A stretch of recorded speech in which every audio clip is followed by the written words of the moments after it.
2016 की, उससे एक लेख उनका पढ़ रही हूँ। मधुर हो रिश्ते तो जीवन हो आसान। रिश्ते जीवन में अहम स्थान रखते हैं। जीवन में जो प्यार, सम्मान, स्नेह, अधिकार की बात होती है, उसका आधार रिश्ते ही तो होते हैं। रिश्ते से जीवन जुड़ा हुआ है, बंधा हुआ है, और रिश्तों से मुक्त होते ही जीवन वैरागी हो जाता है। जो वास्तविक अर्थों में साधु संत होते हैं, उनके लिए रिश्ते निजता के दायरे में ना होकर विस्तृत व व्यापक दायरे में होते हैं। वे अपने स्वार्थों के विषय में ना सोचकर व्यापक हित के विषय में सोचते हैं। उनके लिए पूरा विश्व ही उनका परिवार होता है, और सन्यासी व्यक्ति इन रिश्तों के बंधनों से बहुत दूर होते हैं। रिश्तों में ममता, मोह, आसक्ति उन्हें परेशान नहीं करती, और ना ही किसी प्रकार का सांसारिक कर्तव्य उनके जिम्मे होता है। संसार का विस्तार और सतत निर्माण रिश्तों के आधार पर ही होता है। अगर रिश्ते ना हो तो यह संसार अपना आधार व अस्तित्व ही गंवा बैठेगा। प्राचीन काल में रिश्तों की स्थिति चाहे जो भी रही हो, लेकिन आज की स्थिति में रिश्तों की यह डोर हर तरह से कमजोर पड़ रही है। रामायण में रिश्तों का जो आख्यान है वो प्रगाढ़ता का है, सम्मान का है, वह महाभारत के युग में देखने को नहीं मिलता। रामायण में भाइयों के बीच प्रगाढ़ स्नेह देखने को मिलता है, वहीं महाभारत में भाइयों के बीच ही घमासान घनघोर युद्ध होता है।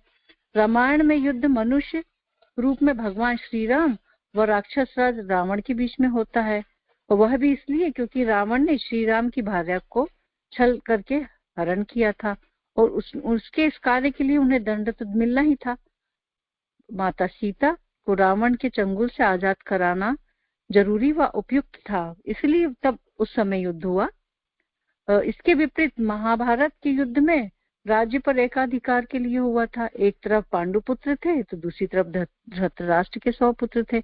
पांडु पुत्र धर्म के मार्ग पर ही थे, तो जो कौरव थे वो अधर्म के मार्ग पर थे। पांडु पुत्र युद्ध नहीं चाहते थे, लेकिन कौरव पुत्र का श्रेष्ठ पुत्र दुर्योधन उन्हें सुई की नोक के बराबर भी जमीन नहीं देना चाहता था, और इसीलिए इतना बड़ा महायुद्ध हुआ। यह एक तरह से रिश्तों में आई हुई विकृति ही तो है, जो यह दर्शाती है कि रिश्तों में खटास कैसे आ जाती है। द्वापर युग में माता कैकेयी द्वारा राजा दशरथ से मांगे गए वचन के अनुसार श्री राम को 14 वर्ष की वनवास में निवास करते हैं। वहीं भरत के लिए राज्याभिषेक की मांग होती है, लेकिन भरत और राम के बीच में जो भाईचारा था, भाई प्रेम था, वह ऐसा था कि राम तो खुशी खुशी ही भरत को राज्य देने स्वीकार कर लिया और 14 वर्ष के लिए वनवास भी जाना स्वीकार कर लिया। लेकिन यह सब जानकर भरत इतने व्याकुल हुए कि वे राम को मनाने चले गए।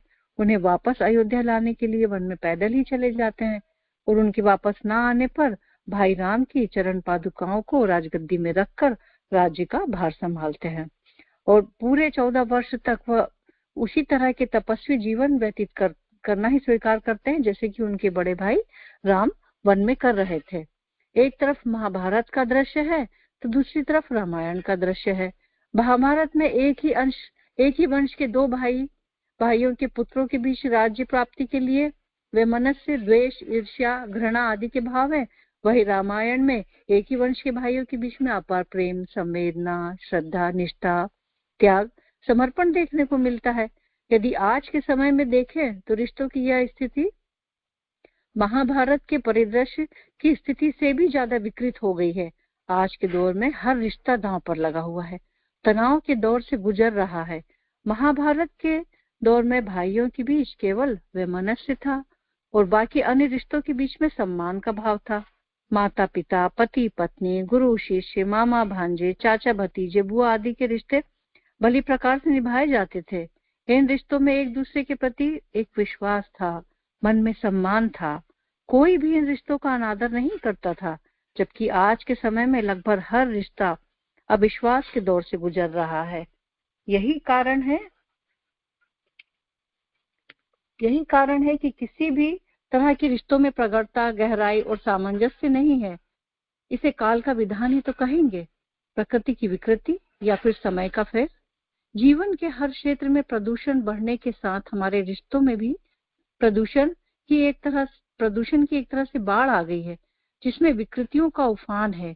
गंदगी है, मटमैलापन है, उथलापन तो दिखता ही है, लेकिन आत्मीयता, पारदर्शिता, स्वच्छता, धीरता, निर्मलता आदि कहीं भी नहीं देखने को मिलती है। आज कोई भी रिश्ता हो, चाहे वो माता पिता का हो, पति पत्नी हो, भाई बहन हो, दोस्त या अधिकारी कर्मचारी हैं आदि का क्यों ना हो, सभी रिश्तों में एक प्रकार का दुर्भाव पनपा हुआ है। इन सभी रिश्तों से संबंधित कोई ना कोई अनहोनी की घटनाएं हम रोज ही अखबारों में पढ़ने को मिलती हैं। परिवार के आत्मिक संबंधों का पर चोट करने वाली तरह तरह की घटनाएं रोज देखने में आती हैं और व्यक्ति को यह सोचने में मजबूर कर देती हैं कि कोई भी व्यक्ति अपने आचरण में इतना कैसे गिर सकता है, ऐसा बुरा व्यवहार या कृत्य कैसे कर सकता है। लेकिन यह आज के समय की एक कटु सच्चाई है जिससे मुंह नहीं मोड़ा जा सकता। आज सभी तरह के आत्मिक रिश्ते स्वार्थ की आग में झुलसने को मजबूर है और यही कारण है कि आज सामाजिक संबंधों से जुड़े सरोकार लगातार ध्वस्त होते जा रहे हैं। आज छोटे छोटे स्वार्थों की पूर्ति के लिए लोग आत्मिक संबंधों में खून तक की होली खेलने पर उतारू हो जाते हैं। इनमें जरा भी नहीं हिचकिचाते। आए दिन इस तरह की दिल दहलाने वाली घटनाएं हमें देखने व पढ़ने को मिलती हैं। वैसे भी हमारे सामाजिक रिश्तों और पारिवारिक रिश्तों में खूनी जंग का एक लंबा इतिहास है। कुछ समय पहले इस तरह की घटनाएं कतिपय राजघरानों तक सीमित थीं, लेकिन अब तो सामान्य परिवार में ऐसी घटनाएं होना आम हो गई है। यह मुद्दा इसलिए और भी गंभीर हो गया है क्योंकि अब छोटे छोटे स्वार्थों को लेकर रक्त संबंधों की बलि चढ़ाने में आमजन शामिल हो गया है। इसी कारण संयुक्त परिवार टूट रहे हैं, बिखर रहे हैं। आज पूंजी बाजार, सूचना तकनीकी जैसे कारकों के फैलाव के समक्ष परिवार, समुदाय और तथा इनमें समाहित रिश्ते बौने नजर आते हैं। कंप्यूटर का युग है, इसलिए सामाजिक व पारिवारिक रिश्तों में छाया या अलगाव और वास्तव में समाज व देश के वर्तमान व भविष्य के लिए चिंता का विषय बन गई है। आज रिश्तों में आज खालीपन व एकाकीपन है और यह रिक्तता जीवन में कई तरह की विसंगतियों को जन्म दे रही है। आपसी रिश्तों में बढ़ती संवेदनहीनता, मूल्यों का ह्रास, बढ़ता उन्मुक्त जीवन, संस्कारों की कमी, पारिवारिक रिश्तों में बढ़ता अलगाव व पश्चिमी कुसंस्कारों का प्रभाव आदि इनके मूल कारण हैं जो आज की स्थितियों के लिए जिम्मेदार हैं। आजादी के बाद हमारी पुरानी पीढ़ियों ने जिन मूल्यों और आदर्शों के साथ रिश्तों को संयुक्त परिवार के सांचे में डालने का प्रयास किया था, इन्हें एकजुट करने का प्रयास किया था, उसे एक ही पल में बिखेरने, तोड़कर रख दिया है आज की इस नई पीढ़ी ने। पूंजी के विस्तार, बाजार की आक्रामकता और व्यक्ति के रातों रात सफल होने की महत्वाकांक्षा ने परिवारों को एकदम बिखेर के रख दिया है। इससे जहां औद्योगिक व्यापारिक व्यवस्था में फैलाव तो हो रहा है, लेकिन वहां परिवार और समुदाय के भावनात्मक रिश्तों में व उनकी वफादारियों में सेंध लग रही है। इसी तरह कई कारण हैं जो रिश्तों के धरातल में आए भूकंप और उनके दरकते आधारों को बयां करते हैं। हम जीवन में संपन्न बने, समृद्ध बने, यह तो जरूरी है, लेकिन असंवेदनशील कभी नहीं बने, असंतुष्ट नहीं रहें, भावनाओं के प्रति सम्मान ना करें और अपनेपन से अछूते रहे। ऐसा होने पर परिवार और उनकी पारिवारिकता छिन्न भिन्न हो जाती है। समाज से सामाजिक भाव विदा हो जाएगा, मानव से उसकी मानवता छिन जाएगी और उसके मनुष्य होने का अर्थ व एहसास ही खो जाएगा। यदि देश समाज वास्तविक अर्थों में अपना विकास चाहता है तो उसे परिवार में पनपने वाले रिश्तों को सबसे पहले समृद्ध करना होगा। रिश्तों की दरकती दीवारों में आई खाई को पाटना होगा और ऐसा तभी संभव है जब हम अपनी संस्कृति व मूल्यों की समझ रखें, हमारे जीवन में शुभ संस्कारों का बीजारोपण हो और रिश्ते हमारे व्यवसायिक व निजी स्वार्थों से अलग होने चाहिए। जब हम अपने रिश्तों को सम्मान की दृष्टि से देखेंगे, उनका सम्मान करेंगे, उन्हें पोषित करेंगे, तभी तो उन रिश्तों की हरियाली लहलाएगी और जीवन फिर से अपनत्वपन के रस में सारोबार हो जाएगा। गुरुदेव ने कितना अच्छा इस छोटे से लेख में बहुत सारी चीजें हम लोगों को समझा दी हैं, बहुत गहराई की बात उन्होंने कही है इसमें। आज जो हम सब तरफ देखते हैं, कितने मतलब शादी होती नहीं है, 1 महीने 2 महीने भी साथ नहीं रह सकते दो अनजान लोग। पहले कितने लंबे लंबे समय तक के रिश्ते निभा लेते थे सब। तो मेरे तो सबसे यही प्रार्थना है कि छोटी छोटी बातों को मन में ना लगा के, रिश्तों में हम उनको मन में नहीं लगाना चाहिए। छोटी छोटी उल्टी सीधी बातें अपने दिमाग में लगाकर, दोस्ती में दरार, इसमें दरार, ये सब बहुत दुख होता है इन सब चीजों को देखकर। जय गुरुदेव।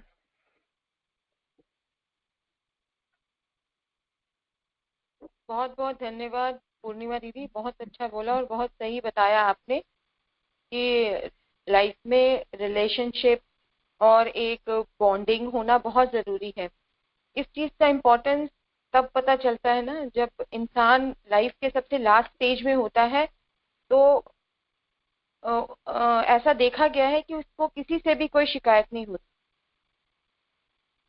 मतलब एक ऐसा मुझे आज मैंने एक्चुअली ऐसा फील किया एक कि जब आदमी बहुत थक जाता है अपने शरीर की प्रॉब्लम से, दिक्कतों से थक जाता है, तो वो ऐसा जरूर फील करता होगा कि उसको जो भी रिलेशन थे जो छोटी छोटी बात से टूट गए, दूर चले गए, उसको रियलाइज होने लग जाता है उस स्टेज में कि ऐसा नहीं होना चाहिए था, इतनी छोटी बात की टूटना नहीं चाहिए था। तो रिलेशन का इम्पोर्टेंस तब पता चलता है जब वो चीज बिल्कुल गायब हो जाती है आपके लाइफ से, जब खो जाती है और आप लाइफ को, मतलब आपके हाथ से भी लाइफ निकल रही होती है। उस चीज का इम्पोर्टेंस तब पता चलता है। बिल्कुल सही कहा कि छोटी छोटी बातों को इतना लेना नहीं चाहिए, बिल्कुल नहीं लेना चाहिए। ठीक है। तो अगर रिलेशन को मेंटेन करना है तो कुछ सुनना भी पड़ता है, कुछ सुनाना भी पड़ता है, तो ऐसे ही चलता है लाइफ, इसी को बोलते हैं लाइफ। बहुत अच्छा बताया पूर्णिमा दीदी, आपका बहुत बहुत धन्यवाद। अब मैं उषा दीदी को बोलूंगी। दीदी मैं आपको अनम्यूट कर रही हूँ, आप अपना रीडिंग शुरू कर सकती हैं उषा दीदी। हेलो, प्रणाम दीदी, जय गुरुदेव सभी को। दीदी आवाज ठीक आ रही है मेरी? हाँ जी दीदी प्रणाम, बिल्कुल आवाज ठीक। अक्टूबर 2021 की अखंड ज्योति से 2-3 लेख मैं पढ़ने जा रही हूँ दीदी। पहला लेख है सच्चा तपस्वी कौन। इसमें गुरुदेव हमें बता रहे हैं, एक व्यक्ति बहुत गरीब था। वह अपने परिवार का पालन पोषण बहुत ही मुश्किल से कर पाता था। कड़ी मेहनत और पुरुषार्थ के बल पर उसने धीरे धीरे काफी संपत्ति अर्जित कर ली और वह अपने गांव का सबसे अमीर व्यक्ति भी बन गया। इस सब के बावजूद उसके मन में अमीर होने का तनिक भी अभिमान नहीं था। उसके पास ढेर सारे नौकर चाकर थे। एक लड़का था जो अब बड़ा हो चुका था। उस व्यक्ति ने अपने घर की सारी जिम्मेदारियां अपने पुत्र को सौंप दी और स्वयं अपना समय भगवत भजन में बिताने लगा। वह व्यक्ति अपने मकान से दूर जंगल में कुटिया बनाकर तप करने लगा और बीच बीच में घर आकर अपने पुत्र का मार्गदर्शन भी किया करता था। एक दिन देवर्षि नारद उस जंगल से होकर गुजर रहे थे कि तभी उनकी नजर उस व्यक्ति पर पड़ी और वे वहीं रुक गए। दोनों में परस्पर संवाद आरंभ हुआ। उस व्यक्ति ने अपनी आध्यात्मिक अभिरुचि के अलावा अपने घर परिवार, धन, वैभव के विषय में भी देवर्षि को विस्तार से बताया। इस व्यक्ति की तपस्या में कितनी गहराई है, यह इस वन में रहकर तपस्वी होने का कहीं कोई स्वांग तो नहीं रच रहा है, यह जानने हेतु देवर्षि ने उस व्यक्ति की परीक्षा लेनी चाहिए। प्रथम भेंट में वे उस व्यक्ति का कुशल क्षेम जानकर ही वहां से चले गए। कुछ दिनों बाद देवर्षि फिर उससे मिलने जा पहुंचे। उन्होंने देखा कि वह व्यक्ति ध्यान में डूबा हुआ है। कुछ देर की प्रतीक्षा के उपरांत जब वह व्यक्ति ध्यान से बाहर आया तो उसे देवर्षि ने चेताया कि आपके मकान में भयंकर आग लग गई और कुछ ही क्षणों में आपका सारा धन वैभव जलकर राख हो जाएगा। देवर्षि की सूचना को सुनकर भी वह व्यक्ति मंद मंद मुस्कुराता रहा। वह समस्त भाव से स्थिर रहा। उसके मुखमंडल पर विषाद का कोई भाव नहीं था। देवर्षि से विनम्रता पूर्वक कहने लगा, वह धन वैभव मेरा नहीं है, सब कुछ प्रभु का ही दिया हुआ है। जो भी हो प्रभु की इच्छा। प्रभु जो भी करते हैं अच्छा ही करते हैं। वैसे भी घर पर कई लोग हैं जो धन वैभव को बचाने के लिए पर्याप्त हैं। मैं उसकी चिंता क्यों करूं? देवर्षि उसकी बातें सुनकर बहुत प्रसन्न हुए और वहां से चले गए। कुछ दिनों के पश्चात वे पुनः उस व्यक्ति को देखने आए। चिर परिचित स्थान पर जाकर उन्होंने देखा कि वह उस वह तपस्वी उस कुटिया में नहीं है। देवर्षि को पुनः से उस व्यक्ति की साधना की प्रामाणिकता पर संदेह हुआ, अस्तु उसे खोजने वे उसके गांव पहुंच गए। उन दिनों उस क्षेत्र में भीषण अकाल पड़ा हुआ था, सभी प्राणियों का भूख से बुरा हाल था। उस गांव में पहुंचते ही देवर्षि ने देखा कि उस तपस्वी के घर पर भूखे नंगे दीन दुखियों का जमघट लगा हुआ है। भीड़ को चीरते हुए वे आगे पहुंचे और उन्होंने पाया कि यह तो वही व्यक्ति है जो अपनी तपस्या छोड़कर यहाँ लोगों को अपने हाथ से राशन पानी धन सामग्री आदि बांटने में लगा हुआ है। उन्होंने यह भी देखा कि वहां से कोई भी खाली हाथ नहीं जा रहा है, सभी मुस्कुराते प्रसन्न होते जा रहे हैं। देवर्षि उस व्यक्ति के स्वभाव से अति प्रसन्न हुआ और बोले, वत्स तुम्हारी तपस्या हर दृष्टि से उत्तम है, तुमने वास्तव में अध्यात्म को सही अर्थों में अपनाया है। वह तपस्या भी क्या जिसमें मानव मात्र के कल्याण की भावना न हो। अपनी बात आगे बढ़ाते हुए नारद कहने लगे, वत्स संसार में धनवान होना बुरी बात नहीं है, इसमें तो बहुत से शुभ कार्य हो सकते हैं जिससे लोगों का कल्याण व उपकार हो सकता है। बुराई तो धन के अभिमान में डूब जाने और उसमें मोह करने में है। तुमने न तो धन वैभव का अभिमान और न ही अपनी तपस्या का अभिमान है। तुम वास्तव में सच्चे अध्यात्मवादी हो। तुम्हारे जैसे के लिए वन और राजमहल दोनों एक समान ही है। उस व्यक्ति ने देवर्षि का बड़ा आदर सत्कार किया। देवर्षि ने अपना आशीर्वाद देकर उससे विदा लिया। तो इसमें कितनी अच्छी ये बात बताई गई है कि परंपरा की जगह उन्होंने विवेक को महत्व दिया। तो जब उनको साधना की जरूरत थी तो उन्होंने साधना भी की अच्छे से, पर जब गांव में सूखा पड़ा हुआ था, लोग दीन दुखी थे, तब उन्होंने अपने गांव में वापस आके लोगों की खूब सेवा करी और लोगों को खूब धन दिया। तो इसी को सच्चा तपस्वी कहते हैं, जो परंपरा की जगह विवेक को महत्व देके सही सच्चे मार्ग पर साधना करता है। दूसरी स्टोरी की तरफ हम बढ़ते हैं। संत नामदेव की भगवत दृष्टि। यदि मन निर्मल हो और हृदय में भगवान के लिए अगाध प्रेम हो तो भक्त को भगवान की कृपा अवश्य ही प्राप्त होती है। भगवान को प्रेम से ही पाया जा सकता है, क्योंकि भगवान स्वयं प्रेम स्वरूप है। प्रेम का कारण ही तो भगवान राम ने सबरी के झूठे बेर खाए, तो वहीं भगवान कृष्ण ने दुर्योधन के मेवा मिष्ठान आदि 56 प्रकार के भोगों को ठुकराकर विदुर के घर साग और केले के छिलके तक खाए। भारत की आध्यात्मिक भूमि में ऐसे अनेक भक्त हुए हैं जिन्हें भगवान के दिव्य स्वरूप का दर्शन करने का सौभाग्य प्राप्त हुआ है। उन्हीं में से एक नाम संत नामदेव का भी है। उनकी निश्चलता, निष्कपटता, पवित्रता व सच्ची भक्ति के कारण निर्गुण निराकार भगवान साकार सगुण रूप में प्रकट होकर उन्हें अपने दिव्य स्वरूप का दर्शन कराते थे। नामदेव बाल्यावस्था से ही भगवान के प्रेम में डूबे रहते थे। उनके निश्चल निष्कपट प्रेम के कारण भगवान पांडुरंग ने अपने दिव्य चतुर्भुज रूप में प्रकट होकर पहली बार उनकी बाल्यावस्था में ही उन्हें निहाल कर दिया था। कहते हैं कि भगवान प्रत्यक्ष प्रकट होकर उनके द्वारा अर्पित भोग को ग्रहण किया करते थे। जब भगवान भक्त की सच्ची भक्ति को देखकर भक्त के हृदय में आ विराजते हैं तो भक्त की दृष्टि भी भगवत दृष्टि बन जाती है। ऐसा भक्त फिर अपने मन की आंखों से पल पल अपने भगवान का, अपने आराध्य का दर्शन कर निहाल होता रहता है, आनंदित होता रहता है। उसकी आंखों से संसार वैसा नहीं दिखता जैसा सामान्य जनों को अपनी भौतिक दृष्टि से दिखता है। भक्त को हर वस्तु में, हर व्यक्ति में, हर प्राणी में उसके आराध्य, उसके भगवान ही दिखाई देने लगते हैं। संत नामदेव की भगवत दृष्टि से जुड़ी अनेक रोचक घटनाएं व प्रेरक प्रसंग हैं। एक बार वे संत ज्ञानेश्वर के साथ यात्रा कर रहे थे। दोनों भगवत चर्चा करते हुए जा रहे थे। यात्रा में दोनों को जोर से प्यास लगी। रास्ते में कुआं मिला, पर वह सूखा था, उसमें पानी का नामो निशान तक न था। फिर पानी पिए कैसे? संत ज्ञानेश्वर ने अपने योग बल से कुएं के भीतर जमीन में प्रवेश कर पानी पिया और उनके लिए भी थोड़ा जल ऊपर लेकर आ गए, पर नामदेव उनसे बोले, मैं यह जल नहीं पीऊंगा। संत ज्ञानेश्वर बोले, आखिर क्यों? जल तो जल है, प्यास बुझनी चाहिए। इस पर नामदेव बोले, क्या मेरे विट्ठल को मेरी चिंता नहीं होगी? क्या उन्हें नहीं पता कि मैं प्यासा हूँ? कहते हैं कि नामदेव के ऐसा कहते ही उसी क्षण कुआं जल से ऊपर तक भर आया और फिर नामदेव जी ने जल पिया। कितनी अच्छी स्टोरी है, कितना अच्छा बता रहे हैं। कितनी सच्ची श्रद्धा होती है तो देखो कैसे खाली कुआं था और उसमें पूरा जल से भर गया। संत ज्ञानेश्वर बोले, एक बार संत नामदेव की कुटिया में आग लग गई और वे प्रेम में मस्त होकर आसपास की अन्य वस्तुओं को भी अग्नि में यह कहकर फेंकने लगे, हे मेरे प्रभु, हे मेरे पांडुरंग, आज आप लाल लाल लपटों का रूप बनाए पधारे हो, लेकिन बाकी वस्तुओं ने क्या अपराध किया है? आप इन्हें भी स्वीकार करो प्रभु। उनके ऐसा कहते ही अग्नि बुझ गई।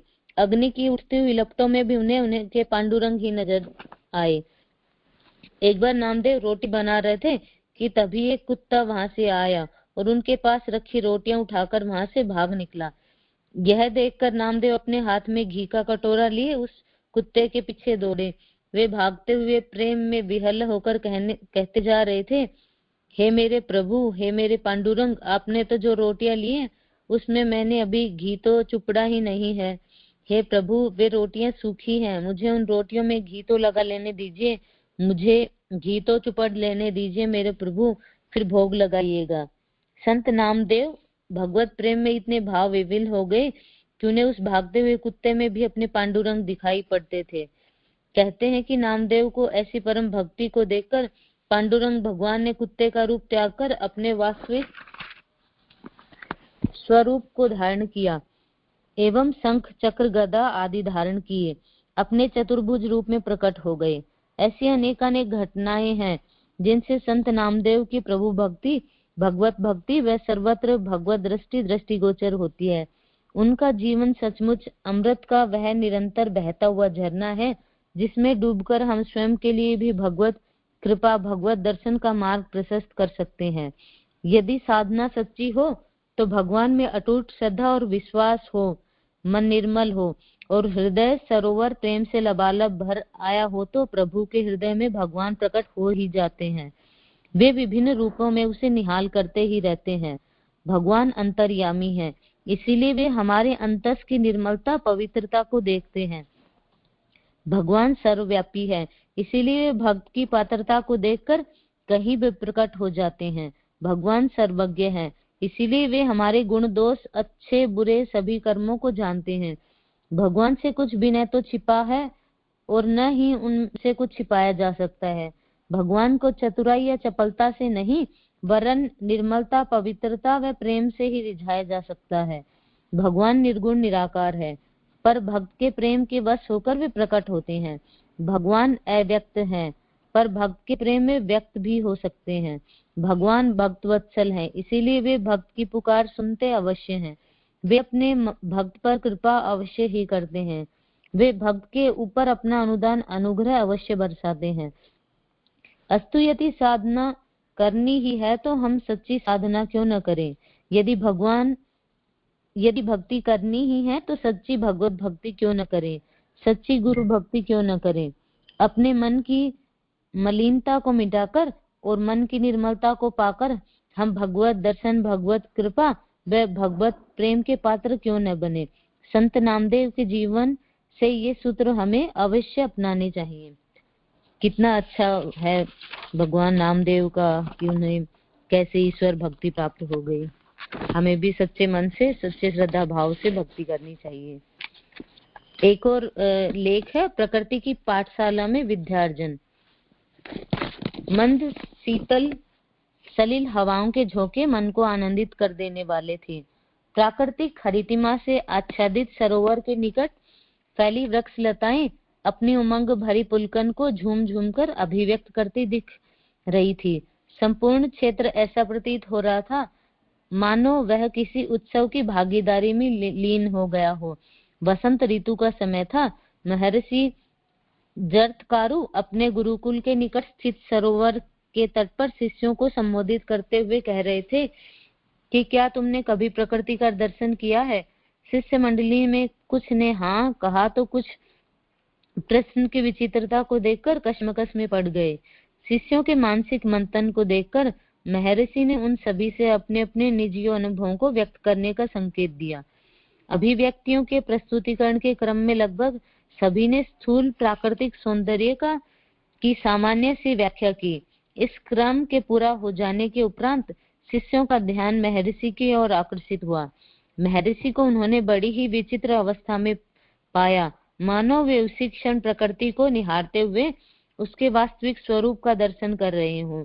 विगत क्रम की समाप्ति की उन्हें कोई सुध बुध न थी। उनके नेत्र तो मानो कहीं और जा अटके थे एवं किसी अभूतपूर्व दर्शन में एकटक लीन हो गए थे। महर्षि की इस विचित्र अवस्था ने शिष्यों को अचंभे में डालकर उन्हें किंकर्तव्य में मूढ़ स्थिति में पहुंचा दिया था। उनमें उनसे संवाद का साहस न हुआ, अतः वे सभी अग्रिम आदेश हेतु प्रतीक्षारत शांत यथास्थान बैठे रहे। महर्षि की यह अवस्था कुछ कम विस्मयकारी न थी।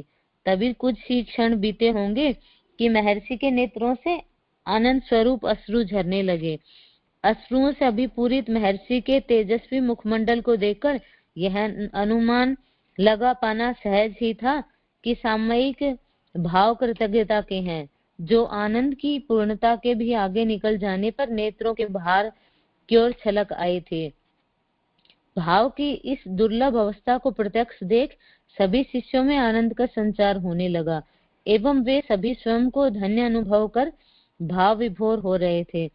एक लंबे गहरे श्वास के साथ महर्षि सामान्य अवस्था में लौटकर अपने शिष्यों को स्नेह भरी दृष्टि से निहारते हुए कहने लगे, प्रकृति का वास्तविक स्वरूप क्या है जानना चाहोगे?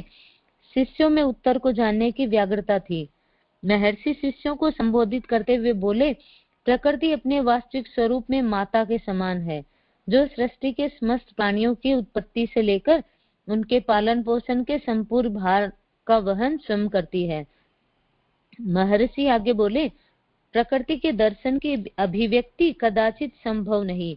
यह तो वैसी ही विवस्थाजन्य स्थिति है जिसमें कि पुत्र अपनी माता की भावना व जीवन निर्माण में किए गए योगदान को अभिव्यक्त करने में असमर्थता अनुभव करता है। प्रकृति के मातृत्व भाव व संरचना में निहित उद्देश्यों पर यदि प्रकाश डाला जाए तो तुम सभी इस संवेदनशीलता की पराकाष्ठा की कल्पना मात्र से हस्तप्रभ रह जाओगे। चराचर जगत की हर छोटी बड़ी आवश्यकताओं की समय पर पूर्ति के साथ ही उनके कल्याण एवं विकास के मार्ग को प्रशस्त करने का कार्य भी ये बड़ी ही सुनियोजित ढंग से संपन्न करती है। अपनी बात को और स्पष्ट करते हुए महर्षि ने कहा, प्रकृति से बढ़कर दूसरा कोई गुरु नहीं है।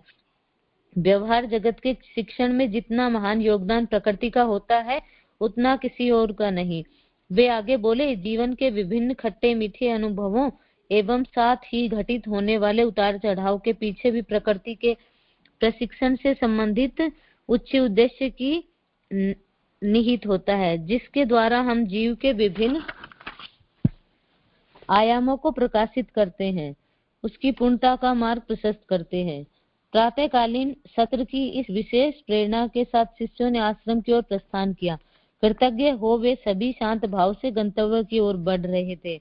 आज उन्होंने जाना कि शिक्षण हेतु सारी सृष्टि ही उपलब्ध है, जिसका अनंत विस्तार हमें स्वयं भी अनंतता प्रदान करता है। गुरुकुल व्यवस्था के अंतर्गत कपाट कोष्ठों में बंद कर विद्यार्थियों को शिक्षण नहीं प्रदान किया जाता था, वरन प्रकृति की महत्ता को स्वीकारते गुरुकुल की अधिष्ठाता विद्यार्थियों की मनोभूमि के अनुरूप उन्हें प्रकृति की पाठशाला में व्यवहारिक शिक्षण देने की ऐसी व्यवस्था बनाते हैं कि व्यक्तित्व में प्रखरता का समावेश व संवर्धन होकर ही रहता है।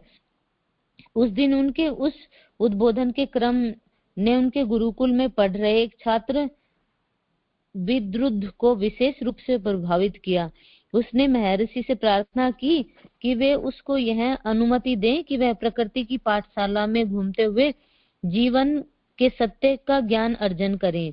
महर्षि को विद्यार्थी प्रतिभावान लगा, अस्तु उन्होंने उसे कुछ ग्रंथ ज्ञानार्जन हेतु सौंपे। वह साथ ही 100 गायें भी सौंपी और यह आदेश दिया कि वे आश्रम तब लौटे जब वे गायें 1000 गांव में बदल जाएं। गुरु के आदेश का परिपालन करते हुए विद्रुद्ध निकल पड़ा। उसे 20 वर्ष लगे और इस अवधि में गायों की संख्या 1000 हो गई। वे सभी हष्ट-पुष्ट अवस्था में थी। इसी बीच प्रकृति सानिध्य एवं गुरु के परोक्ष संरक्षण में अनेकों के साथ संपर्क साधने और उनसे परामर्श करने का अवसर भी उसे मिला। गुरु के आगे ईश्वर विश्वास व प्रकृति के साहचर्य में मार्ग की सभी कठिनाई और समस्याओं से निपटा जा सकता है। निरंतर संघर्ष व अध्यवसाय का ही प्रतिफल था कि कालांतर में उसकी प्रतिभा निखर पड़ी। जब वह वापस लौटा तो उसके मुखमंडल पर ब्रह्म तेज को झलकते स्पष्ट देखा जा सकता था। प्रकृति की पाठशाला में अपनी बुद्धि के सम्यक प्रयोग से जो उसने समझा और सीखा था, वह आश्रम के भीतर रह रहे विद्यार्थियों से कहीं अधिक था। महर्षि जरत्कारु अपने इस शिष्य के साहस को देखकर अति प्रसन्न हुए। उसने आश्रम हेतु उन्हें एक समर्थ उत्तराधिकार की तलाश थी, सो वह इस परीक्षा के माध्यम से प्राप्त भी हो चुकी थी। वे उसे आशीर्वाद स्वरूप आश्रम संबंधी समस्त कार्यभार सौंप स्वयं अन्यत्र बड़े कार्यों हेतु प्रस्थान कर गए। सभी को प्रणाम। जय गुरु जी। बहुत बहुत धन्यवाद उषा दीदी, आपने बहुत अच्छी स्टोरी सुनाई। भक्ति के ऊपर जो स्टोरी सुनाई वो तो बहुत अच्छी थी, बहुत आनंद आया। भक्ति है ही ऐसी चीज, जिनको सचमुच रियल में भक्ति का अनुभव है ना, उनसे पूछे उसके आनंद की बात। बहुत आनंद आता है भक्ति में। जो जैसे हम कर्म कांड करते हैं, ठीक है, लेकिन जो भक्ति करते हैं ना, उनको कर्म कांड से भी लेना देना नहीं होता है। जैसे चैतन्य महाप्रभु और मीरा की भक्ति, आप की भक्ति ले लीजिए, रामकृष्ण परमहंस की माँ काली के प्रति भक्ति। जब आप भक्ति की कथा पढ़िए, उनकी तस्वीर देख लीजिए 5-10 मिनट, तो आपको इतना आनंद का अनुभव होगा।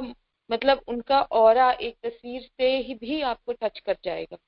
तो भक्ति ऐसी अनोखी चीज होती है, ऐसी फीलिंग होती है कि इस चीज का भगवान अनुभव सबको दे। बहुत बहुत धन्यवाद उषा दीदी। अब मैं नीरू दीदी से कहूंगी, नीरू दीदी कुछ पढ़ के सुनाना चाह रही है हम लोग को। नीरू दीदी, मैं आपको अनम्यूट कर रही हूँ। सभी को प्रणाम। जय गुरुदेव। भक्ति के ऊपर अभी जैसे ही मैंने अखंड ज्योति खोला, उसमें 2 लाइन लिखी हुई है स्वामी रामकृष्ण परमहंस की। कलयुग में उपाय है भक्ति योग, भगवान का नाम गुणगान और प्रार्थना। भक्ति योग ही युग धर्म है। मैं आज जो अखंड ज्योति दिसंबर 2022, रानी दुर्गावती, शौर्य एवं साहस का प्रतीक रानी दुर्गावती। महारानी दुर्गावती प्रसिद्ध वीरांगना थी। उनका जन्म 5 अक्टूबर 1524 को चंदेल सम्राट कीरत राय के यहाँ पर हुआ था। महारानी दुर्गावती का नाम इतिहास में स्वर्ण अक्षरों में अंकित है। उन्होंने अपने राज्य की रक्षा के लिए अकबर के साम्राज्य से टक्कर ली और अपने प्राण उत्सर्ग कर दिए। वर्तमान जबलपुर 16वीं शताब्दी में गढ़मांडला राज्य का एक अंग था। गोंड राजाओं का राज्यकाल लगभग 400 वर्ष रहा। गढ़मांडला का गोंड राज्य पन्ना, दक्षिण में नागपुर, पूर्व में बिलासपुर एवं पश्चिम में भोपाल तक फैला था। कितना बड़ा था? नागपुर से लेकर बिलासपुर, भोपाल तक फैला हुआ था। इसी गोंड साम्राज्य के सबसे प्रतापी राजा संग्राम शाह हुए। इन्हीं के शासन काल में 51 गंडों का गोंड साम्राज्य स्थापित हुआ। ये राज्य उत्तर से दक्षिण 300 मील और पूर्व से पश्चिम 225 मील तक कुल 67,500 वर्ग मील के क्षेत्र में फैला हुआ था। पराक्रमी संग्राम शाह की पुत्रवधू थी महारानी दुर्गावती। महारानी दुर्गावती संग्राम सिंह की पुत्रवधू थी, जिनका शासनकाल 1550 से लेकर 1564 तक माना जाता है। 1550 से 1564 तक इनका शासनकाल माना जाता है। राजकुमारी दुर्गावती अत्यंत सुंदर, तेजस्विनी, सुशील और वीर थी। आखेट पर जाना तथा हिंसक जानवरों का आखेट करना ये उनकी प्रिय क्रीड़ा थी। इनका विवाह संग्राम सिंह के पुत्र दलपत शाह से हुआ था, किंतु उनका वैवाहिक जीवन बहुत ही थोड़े समय तक रहा। भरी तरुणाई में दलपत शाह का निधन हो गया था और महारानी दुर्गावती ने अपने किशोर पुत्र वीर नारायण की ओर से गंडमांडला के शासन की बागडोर संभाल ली थी। महारानी दुर्गावती धार्मिक प्रकृति की थी। धर्मप्रिया रानी दुर्गावती ने अपने शासन काल में अनेकों मंदिरों और मठों का निर्माण कराया। प्रजाहित में जलाशयों, कुओं, धर्मशालाओं आदि का निर्माण भी रानी ने अपने शासन काल में करवाया। जबलपुर में 52 तालाब हैं, 52 तालाब हैं, जिनमें से अधिकांश सूख गए हैं और उन पर निर्माण शुरू हो गया है। कुछ एक अभी भी शेष हैं। रानी का शासनकाल मुगल सम्राट अकबर की बर्दाश्त के बाहर था, अतः उसने बहाने से चढ़ाई कर दी। कहते हैं कि रानी के पास एक अत्यंत सुंदर सफेद रंग का हाथी था जिसका नाम सरमन था। सफेद हाथी जिसका नाम सरमन था। और मुगल सम्राट अकबर जो है वो ये बर्दाश्त नहीं कर पाता है और चढ़ाई शुरू कर देता है। उनके दीवान आधार सिंह विश्वास पात्र और कुशल राजनीतिज्ञ थे। अकबर ने इन दिनों को रानी के उपहार स्वरूप मांगा। अकबर ने इन दोनों को रानी से उपहार स्वरूप मांगा। किन दोनों को? एक तो सफेद हाथी को और आधार सिंह को। रानी ने तिरस्कार पूर्वक खबर भिजवा दी कि ये दोनों नहीं भेजे जा सकते। इस पर अकबर नाराज हो गया और उसने आसफ खां को गंडमांडला पर चढ़ाई करने के लिए भेज दिया। जबलपुर के निकटवर्ती उस ऐतिहासिक स्थल नरेई नाले पर युद्ध की परिस्थितियां बन गईं। कुछ लोगों ने रानी को सलाह दी कि अच्छा हो सुलह कर ली जाए, किंतु रानी ने उत्तर दिया। रानी बोली, मैं सिंह नारी हूँ, क्या कभी सिंह और सिंहनी मैदान छोड़कर भागते हैं? मैं जिल्लत की जिंदगी से मौत कहीं ज्यादा अधिक पसंद करूंगी। उस समय रानी के पास मात्र 2000 पैदल सैनिक थे। रानी उस समय जबलपुर में स्थित अपने निवास मदन महल में रहती थीं। सारी स्थिति का गहन अवलोकन कर उन्होंने नरेई नाले के समीप पड़ाव डाल दिया। ये स्थान ढलवान जंगलों में है। इस स्थान में एक ओर गौर नदी और दूसरी ओर नर्मदा तथा पहाड़ियों से घिरा दुर्गम वन। चारों ओर से इस स्थान में घुसना और निकलना कठिन था। वहीं रुककर रानी ने आसफ खां के 5000 सैनिकों से मोर्चा लेने की योजना बनाई। रानी का रण कौशल अद्भुत था। रानी स्वयं पुरुष वेश में सेना का संचालन कर रही थी। रानी की रणनीति सफल हुई। दोनों सेनाओं का संघर्ष इस दुर्गम स्थान में हुआ और अकबर के करीब 3000 सैनिक मारे गए। मुगल सेना के पैर उखड़ गए और वो भागने लगे। रानी ने मौजा करीबा के पास से भागने वालों का शाम तक पीछा किया। रानी का इरादा था कि रात को ही मुगल सेना पर आक्रमण कर दिया जाए, किंतु रानी की सलाह उसके दिन भर के थके हारे फौजदारों को नहीं रुचि। उनको नहीं समझ में आया। वो लोग सारे दिन के थके हुए थे। फलस्वरूप सूर्योदय के साथ ही मुगल सेना पहाड़ी में प्रवेश कर चुकी थी। अपने को घिरा देख रानी ने नवयुवा पुत्र वीर नारायण को सुरक्षित स्थान पर पहुंचा दिया और बड़े ही कौशल से रण संचालन करती रहीं। एक तीर उनकी बाजू में लगा, उन्होंने उसे तुरंत निकाल फेंका। फिर दूसरा तीर उनकी आंख में जा लगा। रानी ने इस तीर को भी निकालकर फेंक दिया। इसी समय तीसरा तीर उनकी गर्दन में जा लगा। रानी बुरी तरह से घायल हो गईं। जून का अंतिम सप्ताह था। ऊपर पानी बरस जाने से सूखे नरेई नाले में बाढ़ आ गई थी। घायल रानी चारों ओर से घिर गई थी।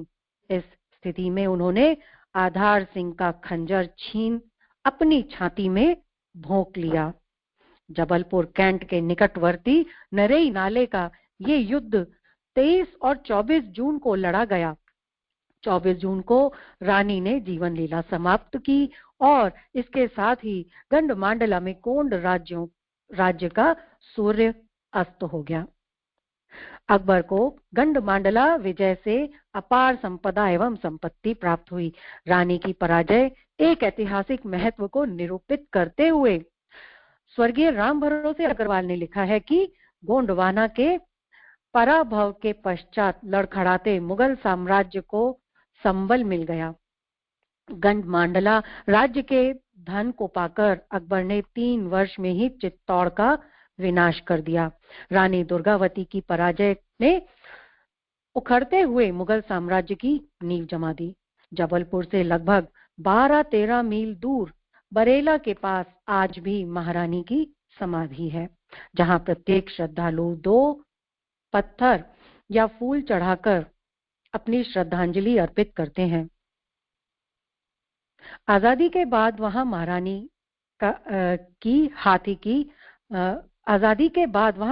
की हाथी पर सवार भव्य मूर्ति स्थापित की गई है। महारानी दुर्गावती की कुर्बानी एक अमर गाथा है। उनकी कोई तुलना नहीं है। भारत की माटी में मिलकर वे आज भी शौर्य गाथाओं में जीवंत हैं। शिखरों से ऊंची जिसकी नभ में छूती ख्याति थी, वह कोई और नहीं रानी दुर्गावती देश की थाती थी। दुर्गा का रूप लिए साहस शौर्य की वह मूरत थी। मुगलों को पराभूत करती देवी की वह सूरत थी। ऐसी वीरांगना क्षत्राणी को देश का शत शत नमन है।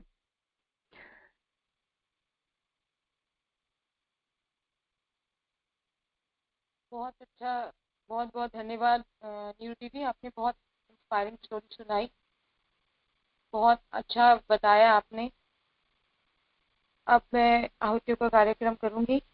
सभी रीडर्स का बहुत बहुत धन्यवाद। मैं एक बात बोलना चाहूंगी कि नेक्स्ट टाइम से 3 रीडर सिलेक्ट होंगे और तीनों रीडर को 15-15 मिनट का टाइम दिया जाएगा। तो उसी हिसाब से आप लोग अपना जो रीड करना है उसको रेडी रखिएगा। नेक्स्ट टाइम से सिर्फ 3 रीडर्स होंगे। सभी का बहुत बहुत धन्यवाद। आइए हम सब मिलकर गायत्री मंत्र की 5 मंत्राहुति डालेंगे। महामृत्युंजय मंत्र की 5 मंत्राहुति डालेंगे। ओम भूर्भुवः स्वः तत्सवितुर्वरेण्यं भर्गो देवस्य धीमहि धियो यो नः प्रचोदयात् स्वाहा। इदं गायत्री इदं न मम। ओम भूर्भुवः स्वः तत्सवितुर्वरेण्यं भर्गो देवस्य धीमहि धियो यो नः प्रचोदयात् स्वाहा। इदं गायत्री इदं न मम। ओम भूर्भुवः स्वः तत्सवितुर्वरेण्यं भर्गो देवस्य धीमहि धियो यो नः प्रचोदयात् स्वाहा। इदं गायत्री इदं न मम। ओम भूर्भुवः स्वः तत्सवितुर्वरेण्यं भर्गो देवस्य धीमहि धियो यो नः प्रचोदयात् स्वाहा। इदं गायत्री इदं न मम। ओम भूर्भुवः स्वः तत्सवितुर्वरेण्यं भर्गो देवस्य धीमहि धियो यो नः प्रचोदयात् स्वाहा। इदं गायत्री इदं न मम। महामृत्युंजय मंत्र की 5 मंत्राहुति सभी के स्वस्थ जीवन, लंबी आयु, खुशहाल जीवन के लिए सभी स्वस्थ हो जाएं। जो भी शारीरिक रूप से या मानसिक तौर पे बीमार हैं सभी स्वस्थ हो जाएं। उसके लिए महामृत्युंजय मंत्र की 5 मंत्राहुति।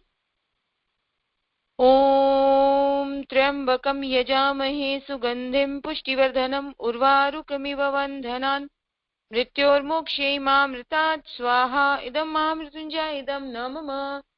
ओम त्र्यंबकं यजामहे सुगंधिं पुष्टिवर्धनम् उर्वारुकमिव बन्धनान् मृत्योर्मोक्षैमामृतात् स्वाहा इदं महामृत्युञ्जय इदं न मम ओम त्र्यंबकं यजामहे सुगंधिं पुष्टिवर्धनम् उर्वारुकमिव बन्धनान् मृत्योर्मोक्षैमामृतात् स्वाहा इदं महामृत्युञ्जय इदं न मम ओम त्र्यंबकं यजामहे सुगंधिं पुष्टिवर्धनम् उर्वारुकमिव बन्धनान् मृत्योर्मोक्षैमामृतात् स्वाहा इदं महामृत्युञ्जय इदं न मम ओम त्र्यंबकं यजामहे सुगंधिं पुष्टिवर्धनम् उर्वारुकमिव बन्धनान् मृत्योर्मोक्षैमामृतात् स्वाहा इदं महामृत्युञ्जय इदं न मम शांति पाठ ओम द्योः शांति अंतरिक्षगं शांतिः पृथ्वी शांतिः रापः शान्तिरोषधयः शान्तिः वनस्पतयः शान्ति विश्वे देवाः शान्ति ब्रह्म शान्तिः सर्वगं शान्तिः शान्तिरेव शान्तिः सामा शान्तिरेधि ओम शान्तिः शान्तिः शान्ति सर्वारिष्ट शान्तिर्भवतु। सभी लोग 1:30 बजे ज्योति अवतरण साधना में, 5:40 गायत्री चालीसा, 6 बजे नादयोग में अवश्य आइएगा। सभी का बहुत बहुत धन्यवाद। सभी को प्रणाम।